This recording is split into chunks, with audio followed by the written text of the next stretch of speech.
बुरहानपुर में भी यदि आपको आपके पितरों का आशीर्वाद चाहिए तो आपको श्राद्ध पक्ष में ब्राह्मणों को भोजन कराना चाहिए। इससे आपके पितृ तृप्त होते हैं, जिससे आपके परिवार पर उनकी दया दृष्टि बनी रहती है। ऐसी मान्यता शास्त्रों के अनुसार बताई गई है। तो वही कौवों को भी भोजन कराया जाता है। पितृपक्ष में कौवों को भोजन कराना विशेष माना गया है।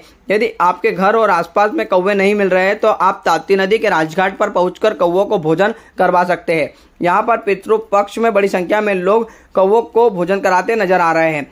पंडित योगेश तिवारी से जब बात की तो उन्होंने कहा कि यदि आपको पितरों का आशीर्वाद पितृपक्ष में चाहिए तो आपको ब्राह्मणों को भोजन कराना चाहिए। पितृपक्ष में भोजन कराने से पितृ तृप्त होते हैं। जिस स्थिति में पितृ स्वर्ग में गए उस तिथि को श्राद्ध पक्ष के लिए उचित माना गया है। इस तिथि में ब्राह्मणों को भोजन करने से पितृ तृप्त हो जाते हैं। तो वही कौवों को भी भोजन कराना विशेष माना गया है।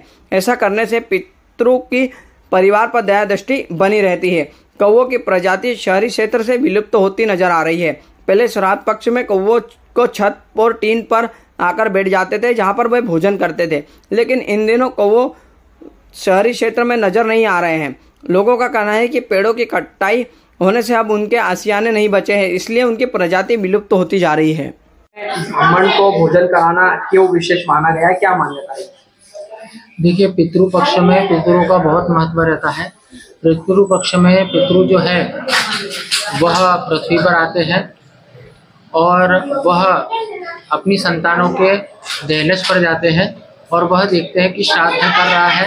यदि वह भक्त श्राद्ध कर रहा है तो पितृ ब्राह्मणों को देखकर वह भोजन को ग्रहण करते हैं और अपने पुत्रों को पौत्रों को आशीर्वाद देकर वह अपने धाम को जाते हैं। जिस तिथि को उनका स्वर्गवास हुआ है उस तिथि को वह श्राद्ध पक्ष में विशेष कर आते हैं और अपने सभी संतानों को खूब आशीर्वाद देकर और ब्राह्मणों को भोजन करते हुए देखकर वह तृप्त होते हैं और फिर आशीर्वाद देकर वह अपने धाम को वापस चले जाते हैं। इसीलिए पितृपक्ष में तिथि पर भोजन कराना बहुत जरूरी रहता है। पंडित योगेश तिवारी।